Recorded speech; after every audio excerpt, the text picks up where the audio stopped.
Hi all, അസ്സലാമു അലൈക്കും, നമസ്കാരം. It's me Raihana Jafar. Welcome back to my channel. അപ്പോൾ ഇന്നത്തെ നമ്മുടെ വീഡിയോ എന്ന് പറയുന്നത് നല്ല അടിപൊളിയായിട്ടുള്ള മീൻ മുളകിട്ടതും കപ്പയാണ് കേട്ടോ. നമ്മുടെ പൂള, നമ്മൾ മലപ്പുറത്ത് നമ്മൾ പൂള എന്ന് പറയും. മലപ്പുറത്ത് നിന്നൊക്കെ വിട്ട് കഴിഞ്ഞാൽ കപ്പ, കൊള്ളി ഇങ്ങനെയൊക്കെ പറയും. അപ്പോൾ ഇതാണ് കേട്ടോ ഒന്ന് നല്ല മീൻകറി, നല്ല ചുമപ്പ് കളറിലുള്ള മീൻകറിയും അതിൽ മുളകിട്ടതാണ്. പിന്നെ നമ്മുടെ കപ്പ വേവിച്ചതും. ഇതാണ് ഇന്നത്തെ നമ്മുടെ റെസിപ്പി. അപ്പോൾ കപ്പൊക്കെ ഒന്ന് അരിഞ്ഞെടുക്കട്ടെ കേട്ടോ. അപ്പോൾ കുറേ ആളുകൾക്കൊക്കെ നല്ല ഇഷ്ടപ്പെട്ടൊരു വിഭവമാണല്ലോ ഇത് രണ്ടും. അപ്പോൾ നമുക്ക് ഇതെങ്ങനെയാണ്, എല്ലാവർക്കും അറിയാം, എന്നാലും അറിയാത്ത ആളുകൾക്ക് വേണ്ടിയിട്ട് ഈ ഒരു മീൻകറി ഞാൻ എങ്ങനെയാണ് ഉണ്ടാക്കുന്നത് എന്നുള്ള ഒരു ചെറിയൊരു റെസിപ്പി ഞാൻ അതിൽ കാണിക്കുന്നുണ്ട്. അപ്പോൾ എല്ലാവരും വീഡിയോ മുഴുവനായിട്ട് കാണാം. ഇഷ്ടപ്പെടുകയാണെങ്കിൽ ലൈക്ക് ചെയ്യുക, കമൻറ്റ് ചെയ്യുക, നിങ്ങളുടെ അഭിപ്രായം എന്തായാലും കമൻറ്റ് ബോക്സിൽ എഴുതി അറിയിക്കുക. പിന്നെ ഇഷ്ടപ്പെടുകയാണെങ്കിൽ നിങ്ങളുടെ ഫ്രണ്ട്സോ ഫാമിലിക്കൊക്കെ ഒന്ന് ഷെയർ ചെയ്ത് കൊടുത്ത് നമ്മളെ സപ്പോർട്ട് ചെയ്യുക കേട്ടോ. അപ്പോൾ ഇതാ അവിടെ ഞാൻ കപ്പൊക്കെ അരിഞ്ഞ് നുറുക്കി എടുത്തിട്ടുണ്ട്. ചിലർ കപ്പ നല്ല വലിയ കഷ്ണാക്കിയിട്ട് വേവിച്ചെടുക്കും, ചിലർ ഇതുപോലെ നുറുക്കിയിട്ട് വേവിച്ചെടുക്കും. അത് നന്നായിട്ടൊന്ന് കഴുകി എടുത്തിട്ടുണ്ട്. അപ്പോഴേക്ക് ഞാനിതാ മീൻ ഒന്ന് കഴുകി വൃത്തിയാക്കി വെച്ചിട്ടുണ്ട് കേട്ടോ. മീൻ ഞാൻ കുറച്ച് ഒരു 2 മീൻ എടുത്തിട്ട് മാത്രമാണ് കറി ഉണ്ടാക്കുന്നത്. കാരണം ഞാൻ മാത്രമേ ഉള്ളൂ, അതുകൊണ്ട് ഞങ്ങൾക്ക് കുറച്ച് മതി. അതുകൊണ്ട് ഞാൻ അതൊന്ന് റെഡിയാക്കി വെച്ചിട്ടുണ്ട്. പിന്നെ അതിലേക്കുള്ള ഇഞ്ചിയും വെളുത്തുള്ളി ഇതുപോലെ ഒന്ന് ചതച്ചെടുത്തിട്ടുണ്ട് കേട്ടോ. ഇനി നമുക്ക് മീൻ കറി ഉണ്ടാക്കാൻ തുടങ്ങാം. അപ്പോൾ ഞാനിതോടെ ഗ്യാസ് സ്റ്റൗവൊക്കെ ഒന്ന് കത്തിച്ച്, നമ്മൾ മൺചട്ടിയിലാണ് കേട്ടോ മീൻ കറി ഉണ്ടാക്കുന്നത്. അപ്പോൾ മൺചട്ടി വെച്ചിട്ടുണ്ട്. നമ്മൾ മൺചട്ടിയിൽ മീൻ കറിയൊക്കെ ഉണ്ടാക്കുമ്പോൾ അതിനൊരു പ്രത്യേക ടേസ്റ്റാണ് അല്ലേ. അപ്പോൾ ഇത് ഞാൻ ചെറിയ കുറച്ച് ഇൻഗ്രീഡിയൻസ് വെച്ചിട്ടാണ് ഈ ഒരു അടിപൊളി കറി ഉണ്ടാക്കിയെടുക്കുന്നത്. ഇത് ചോറിൻ്റെ കൂടെയും അതേപോലെ കപ്പൻ്റെ കൂടെയൊക്കെ നല്ല ബെസ്റ്റ് കോമ്പിനേഷനാണ് കേട്ടോ. അപ്പോൾ ഇതിലേക്ക് ഞാൻ നല്ല വെളിച്ചെണ്ണ, നാടൻ വെളിച്ചെണ്ണ ഒഴിച്ച് കൊടുത്തിട്ടുണ്ട്. ഈ വെളിച്ചെണ്ണ നന്നായിട്ട് ചൂടായി വരുന്ന സമയത്ത് നമുക്കിതിലേക്ക് 1 സ്പൂണ് കടുകും അതുപോലെ 1 സ്പൂണ് ഉലുവയാണ് ഞാൻ ഇട്ട് കൊടുത്തത്. ഇത് രണ്ടും ഒന്ന് പൊട്ടിച്ചെടുക്കണം കേട്ടോ. ഉലുവ പൊടി ഉണ്ടെങ്കിൽ നിങ്ങൾക്ക് മീൻകറീൻ്റെ മുകളിൽ ലാസ്റ്റ് ഉലുവപ്പൊടി ഇട്ട് കൊടുക്കാം കേട്ടോ. അപ്പോൾ പിന്നെ ഇതിലേക്ക് ഞാൻ ചേർത്ത് കൊടുത്തിട്ടുള്ളത് ഇഞ്ചി വെളുത്തുള്ളി ചതച്ചെടുത്തതാണ് കേട്ടോ. ഇതും കൂടെ ചേർത്തിട്ട് നമ്മൾ നന്നായിട്ടൊന്ന് വഴറ്റിയെടുക്കണം. ഇതിൻ്റെ പച്ചമണക്കൊന്ന് പോയി ഒന്ന് മൂപ്പിച്ചെടുക്കണം കേട്ടോ. അപ്പോൾ വെളുത്തുള്ളി ഞാൻ നമ്മുടെ ഒരു വെളുത്തുള്ളിയുടെ ഒരു കുട ഉണ്ടാവുമല്ലോ, അതൊന്നാണ് തൊലിച്ചെടുത്തിട്ടുള്ളത്. എന്നിട്ട് അതൊന്ന് ചെറുതായിട്ട് ചതച്ചെടുത്തതാണ്. ഇഞ്ചി ഒരു ചെറിയ കഷ്ണം ഇഞ്ചി, കൂടുതൽ ഇഞ്ചിൻ്റെ ആവശ്യമില്ല കേട്ടോ. ഇതിൽ ചെറിയൊരു കഷ്ണം ഇഞ്ചിയും വെളുത്തുള്ളി നമ്മൾ നന്നായിട്ടൊന്ന് മൂപ്പിച്ചെടുക്കുക. അപ്പോൾ അത് നന്നായിട്ട് മൂത്ത് വന്നിട്ടുണ്ട്. എന്നിട്ട് ഈ ഒരു സമയത്ത് നമ്മൾ ഇതിലേക്ക് കറിവേപ്പില ചേർത്ത് കൊടുക്കണം കേട്ടോ. ഞാനിത് രാത്രിയിലാണ് ഉണ്ടാക്കുന്നത്, അതുകൊണ്ട് പുറത്ത് പോയി കറിവേപ്പില എടുത്തു കൊണ്ടുവരാൻ പറ്റിയൊരു സാഹചര്യമില്ല. അതുകൊണ്ട് ഞാൻ ഇപ്പോൾ ഇട്ട് കൊടുക്കുന്നില്ല. ഞാൻ എടുത്ത് കൊണ്ടുവന്ന് വെക്കാൻ മറന്നും പോയി. അപ്പോൾ കറിവേപ്പില നിങ്ങൾ എന്തായാലും ചേർത്ത് കൊടുക്കുക, അതിന് പ്രത്യേക ഒരു ടേസ്റ്റാണ്. പിന്നെ ഇതിലേക്ക് ഞാനൊരു 1/4 ടീസ്പൂൺ മഞ്ഞൾപ്പൊടിയും 1.5 സ്പൂണാണ് മുളക് പൊടി ചേർത്ത് കൊടുക്കുന്നത്. കാശ്മീരി മുളക് പൊടിയാണെങ്കിൽ നിങ്ങൾ കുറച്ച് കൂടുതൽ ചേർത്ത് കൊടുക്കുക. എന്നിട്ട് നന്നായിട്ട് ഈ ഒരു എണ്ണയിൽ, അപ്പോൾ ഈ സമയത്ത് നമ്മൾ തീ നന്നായിട്ട് കുറച്ച് വെക്കണം കേട്ടോ. തീ മൺചട്ടിയൊക്കെ ആകുമ്പോൾ നല്ല ചൂടായിട്ടുണ്ടാവും. അപ്പോൾ തീ ഓഫാക്കിയാലും കുഴപ്പമില്ല, അല്ലെങ്കിൽ നമ്മുടെ പൊടികൾ വേഗം കരിഞ്ഞു പോവും. പിന്നെ നിങ്ങൾക്ക് ഒരു പാത്രത്തിൽ ഈ പൊടി ഇട്ടിട്ട് നന്നായിട്ടൊന്ന് ഒരിത്തിരി വെള്ളം വെച്ചിട്ടൊന്ന് കലക്കിയിട്ട് ഒഴിച്ച് കൊടുത്താലും മതി കേട്ടോ. അങ്ങനെ അത് നന്നായിട്ട് അതിൻ്റെ പച്ചമണമൊക്കെ ഒന്ന് പോകുന്നത് വരെ ഒന്ന് വഴറ്റിയെടുത്തതിന് ശേഷം നമ്മൾ പുളി വെള്ളത്തിലിട്ട് വെച്ചിട്ടുണ്ടായിരുന്നു, 1 നെല്ലിക്ക വലിപ്പത്തിലുള്ള പുളി.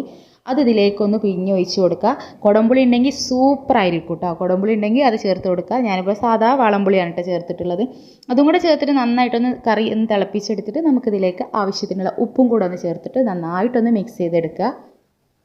നല്ല ചുവപ്പ് കളറായിരിക്കും കേട്ടോ ഈ ഒരു കറി. നമ്മളിതിലേക്ക് ഉള്ളി, തക്കാളി ഇതൊന്നും ചേർക്കുന്നില്ല, എന്നാൽ തന്നെ നല്ല ടേസ്റ്റ് ആയിരിക്കും. ഇത് നല്ല എന്താ പറയുക, 2-3 ദിവസമൊക്കെ കേടുകൂടാതെ നല്ല സൂപ്പർ. ഇത് കൂടുതൽ വെക്കും തോറും നല്ല ടേസ്റ്റ് കൂടുന്നൊരു കറിയാണ് കേട്ടോ. അപ്പോൾ അതൊന്ന് തിളപ്പിച്ചെടുത്തതിന് ശേഷം നമ്മളിതിലേക്ക് നമ്മൾ കഴുകി വൃത്തിയാക്കി വെച്ചിട്ടുള്ള മീൻ ചേർത്ത് കൊടുക്കുകയാണെങ്കിൽ, നല്ല മത്തി കിട്ടുകയാണെന്നുണ്ടെങ്കിൽ മത്തിയും ഇതുപോലെ ഈ ഒരു റെസിപ്പി വെച്ചിട്ട് നിങ്ങൾക്ക് ചെയ്ത് കൊടുക്കുക. നല്ല ടേസ്റ്റി ആയിരിക്കും കേട്ടോ. ചെറിയ കുഞ്ഞമ്മത്തി ഉണ്ടാവുമല്ലോ, അത് ഇതുപോലെ ചെയ്തെടുക്കാം കേട്ടോ. അപ്പോൾ എനിക്ക് അയിലായിരുന്നു കിട്ടിയിരുന്നത്, അത് ഇട്ടിട്ട് വെച്ചിട്ടുണ്ട്. ഇനി മൂടി വെച്ചിട്ട് നമ്മൾ നന്നായിട്ടൊന്ന് കുറച്ച് സമയം ഒന്ന് വേവിച്ചെടുക്കാം. ഇപ്പോൾ ഇതാ നമ്മുടെ അയിലക്കറിയൊക്കെ നല്ല രീതിയിൽ വെന്ത് വന്നിട്ടുണ്ട്. ഇത് അത്യാവശ്യം നല്ലൊരു തിക്കായിട്ടുള്ളൊരു കറി തന്നെ ആയിരിക്കും കേട്ടോ. നല്ലൊരു തിക്നെസ്സും ഉണ്ടാവും, നല്ല ടേസ്റ്റും ആയിരിക്കും കേട്ടോ. നല്ല ടേസ്റ്റാണ്. നമ്മുടെ കപ്പയുടെ കൂടെയൊക്കെ സൂപ്പറായിരുന്നു കേട്ടോ.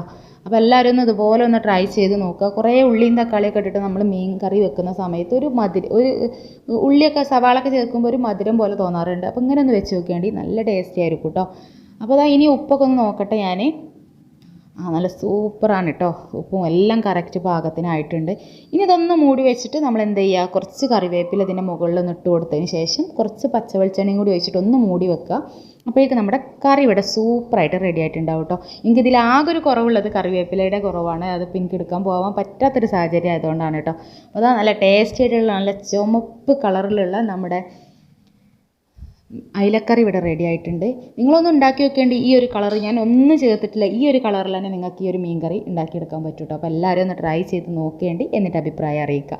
ഇനി നമുക്ക് ഇതാ കപ്പ ഇവിടെ വേവിക്കാൻ വെച്ചിട്ടുണ്ടായിരുന്നു ഞാൻ.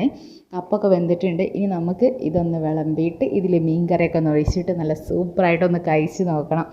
ആഹാ, ഇപ്പം തന്നെ ഞാനിത് ഈ ഒരു വീഡിയോ വോയിസ് കൊടുക്കുമ്പോൾ തന്നെ എനിക്ക് വായിൽ വെള്ളം വരുന്നുണ്ട്. അതുപോലെ തന്നെ ഇത് കാണുന്നവർക്കും വായിൽ വെള്ളം വരുന്നുണ്ടാവും എന്ന് എനിക്കറിയാം.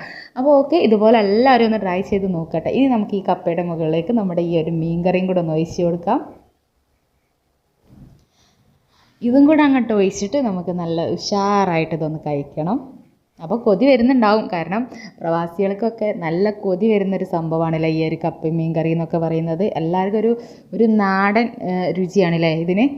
അപ്പോൾ എല്ലാവരും ഒന്ന് ട്രൈ ചെയ്ത് നോക്കുക. അപ്പോൾ ഇത്രയേ ഉള്ളൂ ഇന്നത്തെ നമ്മുടെ വീഡിയോ. എല്ലാവർക്കും ഇഷ്ടപ്പെട്ടെന്ന് വിചാരിക്കുന്നു. ഇഷ്ടപ്പെടുകയാണെങ്കിൽ ലൈക്ക് ചെയ്യുക, കമൻറ്റ് ചെയ്യുക, നിങ്ങളുടെ അഭിപ്രായം നമ്മോട് പറയാൻ മറക്കരുത് കേട്ടോ. എല്ലാവരും അഭിപ്രായം പറയുക. പിന്നെ നമ്മുടെ വീഡിയോസ് കാണുന്നവർ കുറേ ആളുകൾ സബ്സ്ക്രൈബ് ചെയ്യാതെ കേട്ടോ, ഒരുപാട് ആളുകൾ കാണുന്നത്. അതൊന്ന് ശ്രദ്ധിക്കുക കേട്ടോ. നിങ്ങൾ നമ്മുടെ വീഡിയോസ് ചാനൽ സബ്സ്ക്രൈബ് ചെയ്തിട്ടില്ലെങ്കിൽ മറക്കാതെ നമ്മുടെ ചാനൽ ഒന്ന് സബ്സ്ക്രൈബ് ചെയ്ത് നമ്മളെ സപ്പോർട്ട് ചെയ്യുക. നിങ്ങളുടെ സപ്പോർട്ടാണ് നമ്മുടെ വിജയം. അപ്പോൾ നിങ്ങൾ സപ്പോർട്ട് ചെയ്താൽ മാത്രമേ നമുക്ക് മുന്നോട്ട് പോകാൻ പറ്റുള്ളൂ. അപ്പോൾ എല്ലാവരും ഒന്ന് സബ്സ്ക്രൈബ് ചെയ്യുക. സബ്സ്ക്രൈബ് ചെയ്യാത്തവരെ ചെയ്തവർ വീണ്ടും പോയി ചെയ്യേണ്ട ആവശ്യമില്ല കേട്ടോ. പിന്നെ ലൈക്ക് ചെയ്യുക, വീഡിയോക്ക് ലൈക്കും കൂടെ ഒന്ന് കൊടുത്തേക്കുക. അപ്പോൾ ഓക്കെ, അടുത്ത നല്ലൊരു ഷെയർ വീഡിയോ ആയിട്ട് നമുക്ക് വീണ്ടും കാണാം. അതുവരെ എല്ലാവരും ഹാപ്പി ആയിട്ടിരിക്കുക, സേഫ് ആയിട്ടിരിക്കുക. Okay, tata, bye, take care, അസ്സലാമു അലൈക്കും.